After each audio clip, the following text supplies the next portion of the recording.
ரீசெண்டா ரிலீஸ் ஆன விமலோடைய ஓம் காளி ஜெய் காளி வெப் சீரிஸ பத்தி தான் பார்க்க போறோம். இப்போதைக்கு சீசன் 1 மட்டும் தான் ரிலீஸ் ஆகிது. மொத்தமா 5 எபிசோடு இருக்கு. ஒவ்வொரு எபிசோடுமே ரொம்ப விறுவிறுப்பாகவும் ட்விஸ்ட் அண்ட் டர்ன்ஸ். இது என்னோட டெலகிராம் சேனல். டெலகிராம் சேனலோட லிங்க் டிஸ்கிரிப்ஷனில் இருக்குது. அந்த லிங்க்கை எப்படி ஓப்பன் பண்ணுன்றதுக்கான எக்ஸ்பிளைன் வீடியோவும் டிஸ்கிரிப்ஷனில் இருக்குது. தேவைப்படுறவங்க யூஸ் பண்ணிக்கலாம். ரொம்ப அழகாவே எடுத்து வச்சிருக்காங்க. இந்த வெப் சீரிஸோட ஹீரோ விமல் படத்தோடைய கதையை சூஸ் பண்றாரா இல்லையான்னு தெரியல. ஆனா வெப் சீரிஸோட கதையை ரொம்ப அழகாவே சூஸ் பண்ணி நடிச்சிட்டு இருக்காரு. இதுக்கு முன்னாடி விலகுன்ற வெப் சீரிஸ் மூலமா ரொம்பவே பிரபலமாயிட்டாருன்னு தான் சொல்ல முடியும். அதை தொடர்ந்து இப்போ ஓம் காளி ஜெய் காளி வெப் சீரிஸ் சீசனோட 5 எபிசோடையும் மிஸ் பண்ணாத பாருங்க. சரி வாங்க ஃபர்ஸ்ட் எபிசோடுக்குள்ள போலாம். கதையோட ஸ்டார்டிங்ல ஒரு வயசான பாட்டி ரோட்டோரத்துல உட்காந்துக்கிட்டு யாருக்கோ வெயிட் பண்ணிட்டு இருக்காங்க. அங்க கட் பண்ணி ஒரு பஸ்ல ஒரு பிரெக்னன்டான லேடியும் அவருடைய ஹஸ்பண்டையும் காட்டுறாங்க. இவங்க ரெண்டு பேருமே ரொம்ப பதட்டமா ஒரு இடத்துக்கு கிளம்பி போயிட்டு இருக்காங்க. அங்க கட் பண்ண இன்னொரு சைடு தசரா பூஜைக்கு முன்னாடி காப்பு கட்டுறதுக்காக காலி வேஷம் எல்லாமே போட்டுக்கிட்டு அந்த ஊர் மக்கள் இன்னொரு ஊருக்கு வந்துட்டு இருக்காங்க. இவங்களை கோஆர்டினேட் பண்றதுக்காக ஒரு பெரியவர் இருக்காரு. அவரு பேரு வேம்பு. அந்த பெரியவர்கிட்ட ஒரு வயசு பையன் நம்ம ஊர் கோயில் பூஜைக்காக பக்கத்து ஊருக்கு வந்து காப்பு கட்டுறது என்ன காரணம் அப்படி சொல்லிட்டு அந்த பையன் கேட்கறாரு. அதுக்கு அந்த பெரியவரும் நம்ம பூர்வீக சாமியான குத்தால மாரியம்மனுக்கு உழ வச்சு இந்த காட்டுல கிணத்துக்குள்ள இருக்கிற பிடாரிக்கும் உழ வச்சு கூப்பிட்டாதான் அந்த பிடாரி வருவா அப்படி சொல்லிட்டு அந்த பெரியவர் சொல்றாரு. அதுக்கு அந்த பையனும் சரி கிணத்துக்குள்ள போயிட்டு என்ன பண்ணும் அப்படி சொல்லி கேட்கறாரு. இந்த பிடாரிக்காக சாமி ஆடுறவன பல்லக்கோட கிணத்துக்குள்ள இறக்கணும். கிணத்துக்குள்ள போனதுக்கு அப்புறம் அவனுடைய உசுறு போயிடும். பல்லக்க மேல தூக்கி மேலதெல்லாம் அடிச்சு பிடாரியை கூப்பிடுவோம். பிடாரி வந்தா ஊருக்கு கூட்டிட்டு போயிட்டு திருவிழாவை நடத்தி முடிச்சிருவோம். அப்படி வரலன்னா செத்து போனவன பல்லக்கோட சுடுகாட்டுக்கு கூட்டிட்டு போயிடுவோம் அப்படி சொல்லிட்டு அந்த பெரியவர் சொல்றாரு. அதுக்கு அந்த பையனும் அந்த பெரியவரை பார்த்து பல்லக்கோட கிணத்துக்குள்ள இறங்க போறது யாரு அப்படி சொல்லி கேட்க நம்ம கணேசன் தான் அந்த கிணத்துக்குள்ள இறங்க போறாரு அப்படின்னு சொல்றாரு. அந்த கணேசன் யாருன்னு பார்த்தா நம்ம படத்தோடைய ஹீரோ விமல் தான். நம்ம ஹீரோ கணேசனும் சாமி வந்த மாதிரி பயங்கர ஆக்ரோஷமா ஆடிட்டு வந்துட்டு இருக்காரு. மேலதால எல்லாமே பயங்கரமா அடிச்சிட்டு இருக்கும் போது நம்ம ஹீரோக்கு ஆக்ரோஷமான சாமி வந்துடுச்சு. அங்க கட் பண்ணி இன்னொரு சைடு அந்த பஸ்ஸுக்குள்ள இருக்கிற லேடியும் அவருடைய ஹஸ்பண்டையும் தான் காட்டுறாங்க. அந்த பஸ் ஒரு இடத்துல நிக்கும் போது பஸ்ஸுக்குள்ள இருந்து ஒரு பெரியவர் முகத்தை மூடிட்டு கீழே இறங்குறாரு. இப்ப கீழே இருக்கிறது யாருன்னு பார்த்தா படத்தோட ஸ்டார்டிங்ல ஒரு வயசான அம்மா கையில சுருட்டை வச்சுட்டு ரோட்டோரத்துல உட்கார்ந்து இருந்தாங்க பத்தியா, அவங்க தான் இருக்காங்க. அந்த பெரியவரும் இந்த அம்மாவும் ஹஸ்பண்ட் அண்ட் ஒய்ஃப் போல. அந்த பெரியவர் கீழே இறங்கின உடனே அந்த அம்மாவை பார்த்து நிலாவும் வர்கீஸும் பஸ்ஸுக்குள்ள தான் இருக்காங்க அப்படி சொல்லிட்டு அந்த பெரியவர் அந்த அம்மா கிட்ட சொல்றாரு. அதாவது அந்த பிரெக்னண்டா இருக்கிற லேடி பேரு தான் நிலா, பின்னாடி சீட்ல உட்கார்ந்துருந்தாரு பத்தியா, அவரு பேரு தான் வர்கீஸ். அந்த வயசான அம்மா பேரு காத்தாடி, அவருடைய ஹஸ்பண்ட் பேரு கூத்தாரு. இப்ப கூத்தாரு வந்து காத்தாடி கிட்ட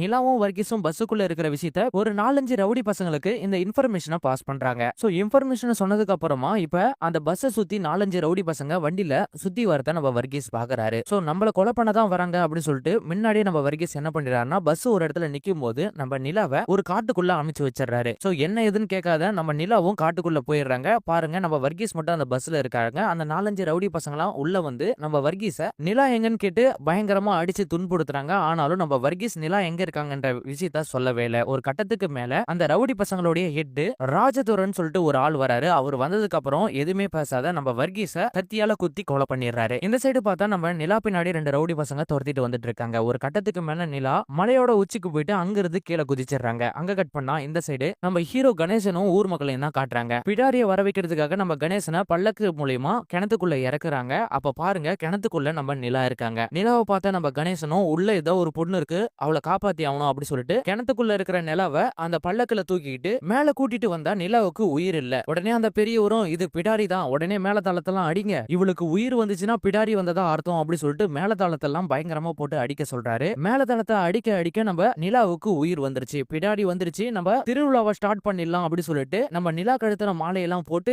அந்த பல்லக்கல வச்சு தூக்கிட்டு போயிட்டு இருக்க. இந்த சைடு பார்த்தா நம்ம ரவுடி ராஜதுரை இருக்காரு பத்தியா, நிலா எங்க தான் போனா அப்படி சொல்லிட்டு அடியாட்கள்லாம் வச்சு சுத்தி சுத்தி தேடிட்டு இருக்காரு. அப்ப பாத்தீங்கன்னா நம்ம ராஜதுரை முன்னாடியே அந்த ஊர் மக்கள் அந்த பல்லக்கல நம்ம நிலாவை வச்சு தூக்கிட்டு போயிட்டு இருக்காங்க. அதை நம்ம ராஜதுரை கவனிக்கல. அப்படியே அங்க கட் பண்ணி கொஞ்சம் வருஷத்துக்கு அப்புறம் திருநெல்வேலி மாவட்டத்தில் இருக்கிற வனதேசம் அப்படின்ற ஒரு கிராமத்தை தான் காட்டுறாங்க. நம்ம ஹீரோ அவருடைய ஃப்ரெண்டு உட்பட நிறைய பேர் அந்த ஊர்ல இருக்கிறவங்க எல்லாருமே தசரா பூஜைக்காக மாலை போட்டு காப்பு கட்டி 45 நாள் விரதம் இருந்துட்டு வந்துட்டு இருக்காங்க. சோ இதெல்லாமே ஒரு சைடு போயிட்டு இருக்க. இன்னொரு சைடு பார்த்தா அந்த காத்தாடின்ற வயசான அம்மா நிலாவுடைய போட்டோவை காமிச்சு ஒவ்வொரு ஊர்லயும் இவ எங்க இருக்கா, இவளை பத்தி தெரியுமா அப்படி சொல்லிட்டு விசாரிச்சுட்டு வந்துட்டு இருக்காங்க. இப்ப காத்தாடி ராஜதுரைக்கு போன் பண்ணி நான் நிலாவை ரொம்ப நாளா தேடிட்டு வந்துட்டு இருக்கேன், நாளைக்குள்ள கண்டுபிடிச்சிருவேன், நாளைக்கு என் பொண்ணுக்கு நிச்சயதார்த்தம், அதுக்கான பணத்தை நீ போட்டு விட்டுரு அப்படின்னு சொல்ல நம்ம ராஜதுரையும் நிலாவை தேடுறதுக்கு இதுக்கு முன்னாடி நிறைய பணத்தை கொடுத்துருக்கேன், ஆனா இது வரைக்கும் நீ நிலாவை கண்டுபிடிச்சு கொடுக்கல, இதுக்கப்புறம் நிலாவை எப்ப கண்டுபிடிச்சு கொடுக்குறியோ அப்பதான் உனக்கு பணமே பண்ணலாமே அப்படி சொல்லிட்டு போனை கட் பண்ணிடுறாரு. நிலாவை நம்ம காத்தாடி மட்டும் தேடல, அவருடைய ஹஸ்பண்டும் தேடிட்டு வந்துட்டு இருக்காரு. சோ ராஜதுரை சொன்ன விஷயத்த எல்லாமே போயிட்டு நம்ம காத்தாடி அவருடைய ஹஸ்பண்ட் கிட்ட சொல்ல எல்லா ஊரையும் சுத்தி திரிஞ்சாச்சு, இன்னும் ஒரு ஊர் மட்டும் தான் பாக்கி இருக்கு,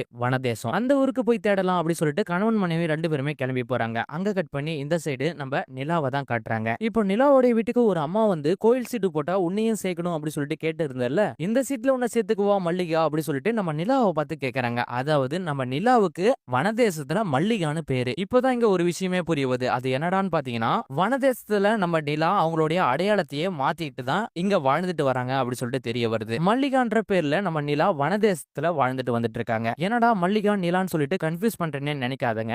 மல்லிகான்ற பேரை வனதேசத்துக்கு மட்டும் வச்சுக்கிட்டு நம்ம நிலான்ற பேரையே கண்டினியூ பண்ணிக்கிறேன். இப்ப நிலாவை பார்த்து நீ சீட்டு போட்டுக்கிறியா அப்படி சொல்லிட்டு அந்த அம்மா கேட்க, நம்ம நிலாவும் எனக்கு வேணாம் அப்படி சொல்லி ஒதுங்கிக்கிறாங்க. அதுக்கு அந்த அம்மாவும் கை குழந்தைய வச்சு கஷ்டப்பட்டுட்டு இருக்க, நீ இப்ப சீட்டு போட்டு வச்சுனா ஒரு காலகட்டத்துல உனக்கு உதவியா இருக்கும் அப்படி சொல்லிட்டு நம்ம நிலாவை கன்வின்ஸ் பண்ணிடுறாங்க அந்த அம்மா. சோ அதுக்கப்புறம் நம்ம நிலாவும் சீட்டு போட்டுக்கிறாங்க. அதுக்கப்புறமா நம்ம நிலாவுடைய பெண் குழந்தைக்கு அம்மா போட்டிருக்கு, அந்த குழந்தைக்கு கடைசி தண்ணி ஊத்தி இட்டுட்டு கோயிலுக்கு கூட்டிட்டு போறாங்க நம்ம நிலா. சாமியை கும்பிட்டுட்டு வெளியே வராங்க நம்ம நிலா. அப்ப பாருங்க, ஊர் திருவிழாவை எடுத்து நடத்துறாரு பத்தி அந்த பெரியவரை தான் நம்ம நிலா பாக்குறாங்க. என்னோட பொண்ணுக்கு அம்மா சரியாயிடுச்சு, நானும் மாலை போடலான்னு இருக்கேன், எனக்கு தசராவை பத்தி சொல்லுங்க அப்படி சொல்லிட்டு நம்ம நிலா கேக்குறாங்க. அதுக்கு அந்த பெரியவரும், குலசேகர மன்னன் காலத்திலேயே அட்டைக்காளிகள் 8 பேர் இருந்த ஊரு குலசேகரப்பட்டினம். ஐயத்தோர கவிராயருடைய குடும்ப குலதெய்வம் தான் முத்தாலம்மன். அந்த காலகட்டத்துல எல்லாருக்கும் அம்மை நோய் பரவி அதை சரி செய்யறதுக்காக முத்தாரம்மனுக்கு விரதம் இருந்து கருப்பு வெள்ளை வேஷம் அணிந்து வழிபட்டுட்டு வந்துட்டு இருக்காங்க. அதே நாளடைவுல நிறைய வேஷங்களாக மாறி பழக்க வழக்கமாவே மாறிடுச்சு. இந்த பழக்க வழக்கம் எல்லா ஊர்ல இருக்கிற ஜாதி மத வேறுபாடு இன்றி சரிசமமான சமத்துவமான வாழ்க்கைக்காக ஒரு திருவிழாவா எடுத்து நடத்திட்டு வந்துட்டு இருக்காங்க இந்த ஊர் மக்கள் அப்படின்னு சொல்லிட்டு நம்ம நிலா கிட்ட அந்த பெரியவர் சொல்லிட்டு வந்துட்டு இருக்காரு. இதை கேட்ட நம்ம நிலாவும் மாலை போட்டுக்கிட்டு என்னுடைய வேண்டுதலுக்காக முத்தாரம்மனுக்கு தீச்சட்டி எடுக்க போறேன் அப்படி சொல்லிட்டு அந்த பெரியவர்கிட்ட சொல்ல, அந்த பெரியவரும் நீ தீச்சட்டி மட்டும் எடுத்தா போதும், எல்லா வழியும் அந்த முத்தாரம்மன் பாத்துக்குவா, முத தடவை எடுக்கிறேன்னு பயப்படாது அப்படி சொல்லிட்டு ஆறுதல் படுத்தி அங்கிருந்து அந்த பெரியவர் அனுப்பிச்சு வைக்கிறாரு. அங்க கட் பண்ணி இந்த சைடு நம்ம ஹீரோ கணேசன் தான் கட்டுறாங்க. ஒரு வயசான அம்மா கை கால் வராம இழுத்துட்டு இருக்க நம்ம ஹீரோ நிலாவுடைய வீட்டுக்கு தூக்கிட்டு போறாரு. நிலாவுக்கு வைத்தியம் தெரியும். சோ அந்த அம்மாவுக்கு சுளுக்கெல்லாம் எடுத்து நம்ம நிலா அவங்கள காப்பாத்திடுறாங்க. அதே சமயத்துல பக்கத்துல இருந்தவங்க எல்லாமே நம்ம கணேசனா இந்த அம்மா எப்பயோ போயிட்டு இருக்கோம், வேணா கணேசா என்னுடைய 2 பொண்ணையும் நீ கட்டிக்குவா அப்படி சொல்லிட்டு நம்ம கணேசனை பார்த்து அந்த அம்மா சொல்ல, பக்கத்துல இருந்த ஒரு சின்ன பொண்ணு இந்த விஷயத்த எல்லாமே கேட்டுட்டு போயிட்டு நம்ம ஹீரோயின் கிட்ட சொல்லிடுறாங்க. நம்ம ஹீரோயின் பேர் என்னன்னு பார்த்தா பாமா. வனதேசன்ற ஊர்ல சவுண்ட் சர்வீஸ் வச்சு நடத்திட்டு வந்துட்டு இருக்காங்க. சுத்தி இருக்கிற 8 பட்டிக்கும் இவங்க தான் சவுண்ட் சர்வீஸ். நம்ம ஹீரோ ஹீரோயின் 2 பேருமே லவ் பண்ணிட்டு வந்துட்டு இருக்காங்க. ஹீரோ தசரா பூஜைக்காக வேஷம் கட்டுறதுக்காக மாலை போட்டுட்டு வந்துட்டு இருக்கிறதால நம்ம ஹீரோயினிய ஒதுக்கியே இருக்காரு. அந்த சின்ன பொண்ணு நம்ம ஹீரோயினி பாமா கிட்ட நடந்த விஷயத்த எல்லாமே சொல்ல,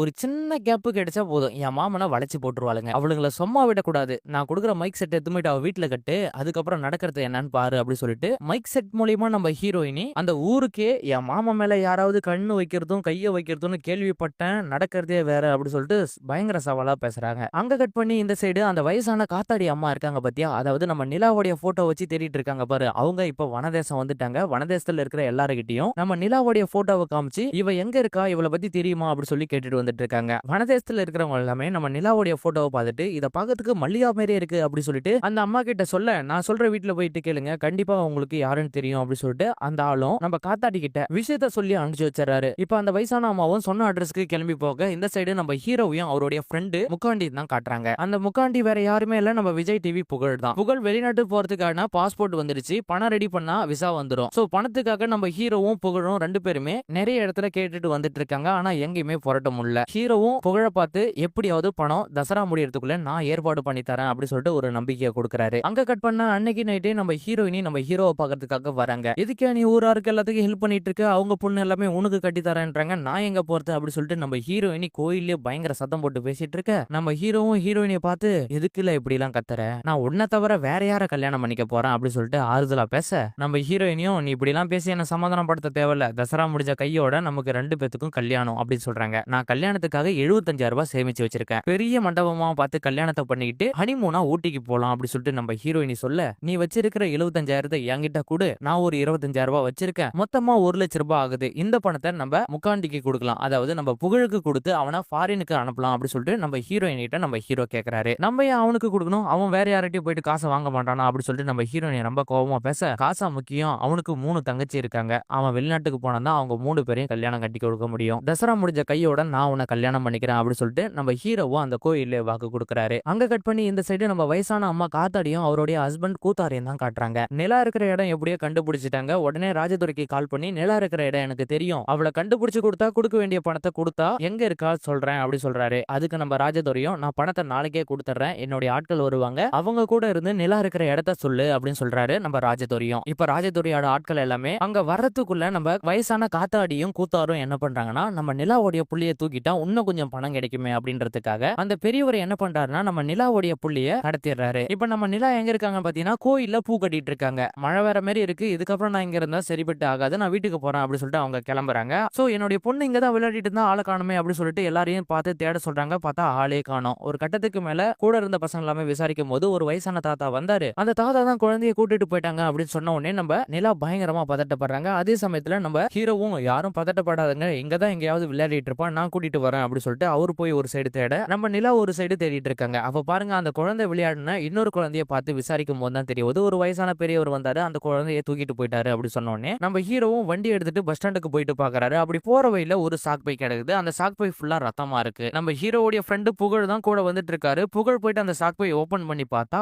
பயங்கரமான ஷாக்கு. அங்க கட் பண்ணி செகண்ட் எபிசோடுக்குள்ள போனா அந்த வயசான பெரியவர் சாக் பையில நிலாவுடைய குழந்தைய தூக்கி போட்டுட்டு ரோட்ல நடந்து போயிட்டு இருக்கும்போது ஒரு ராடியில அடிபட்டு இறந்து போயிடுறாரு. ஆனா அந்த குழந்தை மட்டும் தப்பிச்சிடுது. ஆக்சிடென்ட் ஆன உடனே ஊர்க்காரங்க வந்து பார்த்துட்டு அந்த குழந்தைய போலீஸ் ஸ்டேஷன்ல ஒப்படைச்சிடுறாங்க. நிலாவும் நம்ம கணேசனும் போயிட்டு அந்த குழந்தைய கூட்டிட்டு வந்துடுறாங்க. குழந்தைய கடத்திட்டு போனவன் ராரியில அடிபட்டு இறந்து போயிட்டான் அப்படி சொல்லிட்டு போலீஸ் சொல்ல குழந்தைய கூட்டிட்டு வீட்டுக்கு வந்துட்டு இருக்கும்போது நம்ம நிலா கிட்ட நம்ம கணேசன் சொல்றாரு குழந்தைய தூக்கணவன் மட்டும் யாருன்னு எனக்கு தெரிஞ்சிச்சுன்னா அவன் தலையை திருவி போட்டிருப்பான் அப்படின்னு சொல்ல நம்ம நிலாவும் குழந்தைய தூக்க சொன்னதே எங்க அண்ணனுக்கு தான் அப்படி சொல்லிட்டு ஒரு ஷாக்க கொடுக்குறாங்க. என்ன சொல்ற அப்படி சொல்லிட்டு நம்ம ஹீரோ கேட்க நம்ம நிலாவும் பிளாஷ்பேக்கை ஸ்டார்ட் பண்றாங்க. நம்ம நிலாவுக்கு சொந்த ஊரு கன்னியாகுமரி. அப்பா அம்மா சின்ன வயசுல இறந்து போயிட்டாங்க.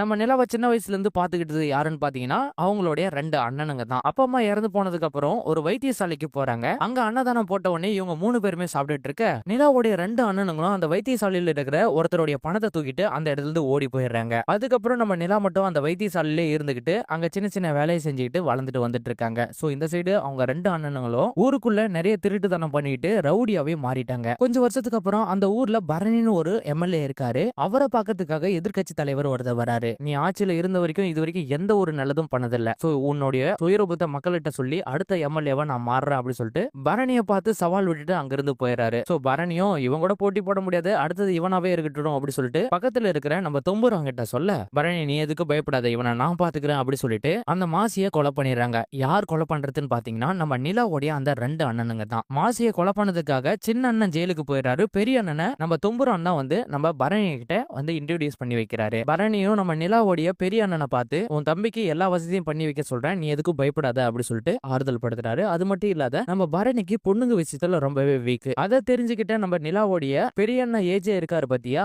எப்படியாவது எம்எல்ஏ கூட க்ளோஸ் ஆகணும் அப்படின்றதுக்காக இவ்வளவு நாளா வைத்தியசாலையில இருக்கிற தன்னுடைய தங்கச்சிய திடீர்னு வீட்டுக்கு அழைச்சிட்டு வராரு. நிலாவும் என்ன ஏதுன்னு கேட்காத அண்ணன் இவ்வளவு வருஷத்துக்கு அப்புறம் நம்மள வந்து கூப்பிடுறாரு அப்படின்றதுக்காக வீட்டுக்கு கிளம்பி போயிடுறாங்க. அதுக்கப்புறம் நம்ம நிலாவும் அவருடைய அண்ணன் வீட்டுல இருந்துட்டு இருக்க ஒரு நாள் திடீர்னு நம்ம நிலாவுடைய அண்ணன் ஏஜா இருக்காரு பத்தியா, பரணிய வீட்டுக்கு வர சொல்லி நம்ம நிலாவை இன்ட்ரோடியூஸ் பண்ணி வைக்கிறாரு. நிலாவை பார்த்தவொடனே பரணிக்கு ரொம்பவே பிடிச்சு போயிடுச்சு. இவர் எப்படியாவது அனுபவிக்கணும் அப்படின்றதுக்காக இப்ப நம்ம பரணி எம்எல்ஏ இருக்காரு பத்தியா, அவர் வந்து நம்ம ஏஜே கிட்ட கையில சுலுக்காயிடுச்சு, உன்னுடைய தங்கச்சி வந்து சரி பண்ண சொல்லு அப்படி சொல்லிட்டு நம்ம ஏஜே கிட்ட நம்ம பரணி கேட்கிறாரு. இப்ப நம்ம நிலாவுடைய அண்ணன் ஏஜே இருக்காரு பத்தியா, எதுக்கு ஆசைப்பட்டாரோ அது கை கூடி வருது. அதாவது பரணி வாயால இருந்து நிலாவை வர சொல்லு அப்படின்னு சொல்லிட்டாரு. சோ இப்ப நம்ம ஏஜவும் நிலாவை கூட்டிட்டு பரணி வீட்டுக்கு போறாரு. இப்ப பரணிக்கு நம்ம நிலா சுலுக்கு எடுத்துட்டு இருக்கும் போது பரணி கொஞ்சம் கொஞ்சமா நிலாவை நெருங்கும் போது நிலா எனக்கு இதெல்லாமே பிடிக்காது அப்படி சொல்லிட்டு கதவு தட்டி வெளியே போலாம் ட்ரை பண்றாங்க. அப்ப பாருங்க பரணி உன்னை இந்த நிலைமைக்கு வர சொன்னதே உங்க அண்ணன் தான், உங்க அண்ணன்லாம் உன்னை காப்பாற்ற மாட்டான், ஒழுங்கா நான் சொல்றத கேளு அப்படி சொல்லிட்டு நிலாவை மிரட்டுறாரு. ஒரு கட்டத்துல வேற வழியே இல்லாம நம்ம நிலா பரணி சொல்றதுக்கு எல்லாமே தலையாட்டிட்டு பல கொடுமைகளை அனுபவிச்சுட்டு வந்துட்டு இருக்காங்க. சோ இப்படியே நாட்கள் கடந்து போயிட்டு இருக்க நம்ம பரணி கூட கொஞ்சம் கொஞ்சமா நம்ம ஏஜ் நிலாவால நெருங்கிட்டாருன்னு தான் சொல்ல முடியும். சோ அப்படியே நாட்கள் கொஞ்சம் கொஞ்சமா நகர்ந்து போயிட்டு இருக்க ஒரு கட்டத்துக்கு மேல நம்ம எம்எல்ஏ பரணி இருக்காரு பத்தியா, வாரத்துக்கு 2 முறை நிலாவை வீட்டுக்கு கூட்டு வர சொல்லிடுறாரு. சோ அதை கூட்டு வரதுக்காக நம்ம பரணி வீட்டுல இருக்கிற ஒரு வேலைக்காரர் தான் போயிட்டு கார்ல அழைச்சிட்டு வராரு. அவர் தான் நம்ம படத்தோடைய ஸ்டார்டிங்ல நிலாவுடைய ஹஸ்பண்ட் இருந்தார் பத்தியா வர்கீஸ். சோ இவரு போயிட்டு தினம் தினம் அழைச்சிட்டு வர ஒரு கட்டத்துக்கு மேல நிலாவுக்கு வர்கீஸ் மேல லவ் வந்துருது, நம்ம வர்கீஸுக்கும் நிலா மேல லவ் வந்துருது. 2 பேருமே இவங்க கிட்ட இருந்து எப்படியாவது தப்பிக்கணும் அப்படி சொல்லிட்டு ஒரு பிளான போடுறாங்க.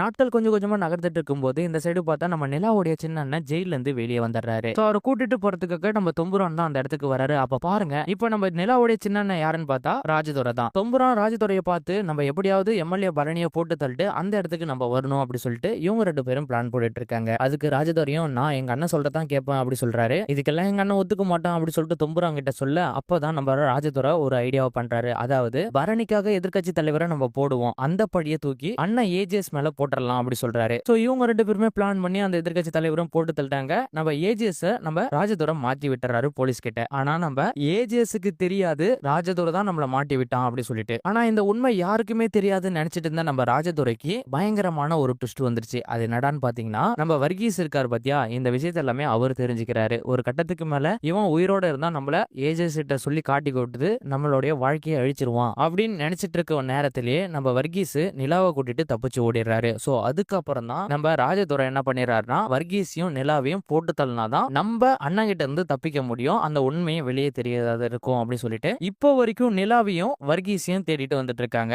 ஒரு கட்டத்துக்கு மேல படத்தோட ஸ்டார்டிங்ல வர்கீஸை கண்டுபிடிச்சு அந்த பஸ்ல ராஜதுரையோட ஆட்கள் கொலை பண்ணிட்டு இருப்பாங்க. அதுல இருந்து நம்ம நிலா தப்பிச்சிட்டு இருப்பாங்க. நிலா இவ்வளவு காலமா வனதேசத்துல வாழ்ந்துட்டு வந்துட்டு இருப்பாங்க. சோ இதுதான் என் அண்ணனுக்கும் எனக்கும் நடந்த பகை அப்படி சொல்லிட்டு நம்ம நிலா நம்ம ஹீரோ கணேசன் கிட்ட பார்த்துட்டு எல்லா உண்மையும் சொல்லிட்டு வந்துட்டு இருக்காங்க. அதே சமயத்துல இந்த உண்மை எல்லாமே அந்த ஊர்க்காரங்களும் தெரிஞ்சுக்கிறாங்க. இந்த ஒரு காரணத்துக்காக தான் என்னுடைய பொள்ளைய கொலை பண்றதுக்காக அவன் வந்திருப்பான் அப்படி சொல்ல இதுக்கப்புறம் நம்ம புள்ளிய கண்ணும் கருத்துமா பாத்துக்கணும். அது மட்டும் இல்லாத அவனுங்க வந்தாங்கன்னா அவங்கள சமாளிக்கிறதுக்கு நம்ம தயாராகணும் அப்படி சொல்லிட்டு நம்ம கணேசன் சொல்றாரு. அங்க கட் பண்ணி இந்த சைடு பார்த்தா நம்ம ராஜதுரை இருக்காரு பத்தியா, அந்த வயசான அம்மா காத்தாடி மூலமா எல்லா இன்ஃபர்மேஷனும் வாங்கிட்டாரு. அதாவது நிலா எங்க இருக்காரு அப்படி சொல்லிட்டு அவங்க கூட்டத்துக்கு எல்லாத்துக்கும் தெரிஞ்சு போச்சு. சோ இப்ப நம்ம ராஜதுரையோட வேலை என்ன, அடுத்தது நம்ம நிலாவை போட்டு தள்ளணும். 4-5 அடியாட்களை அந்த ஊர் திருவிழா நடக்கிற இடத்துக்கு அனுப்பிச்சு வைக்கிறாரு. சோ இந்த சைடு பார்த்தா ஊர் திருவிழால நம்ம ஹீரோ கணேசன் அவருடைய ஃப்ரெண்டு எல்லாருமே சாமி வேஷம் கட்டிட்டு பயங்கரமா ஆடிட்டு வந்துட்டு இருக்காங்க. அதே சமயத்துல ஊர் ஊரா போயிட்டு வசூல் பண்ணிட்டு வந்துட்டு இருக்காங்க. சோ ஊர் ஊரா போயிட்டு வசூல் பண்ணதுக்கு அப்புறம் சொந்த ஊருக்கு போயிட்டு தீச்சட்டி எடுக்கிற வேலையை நம்ம நிலாவும் நம்ம கணேசன் லவ் பண்ற பொண்ணு பாமாவும் கிளம்பி போறாங்க ஒரு வண்டியில.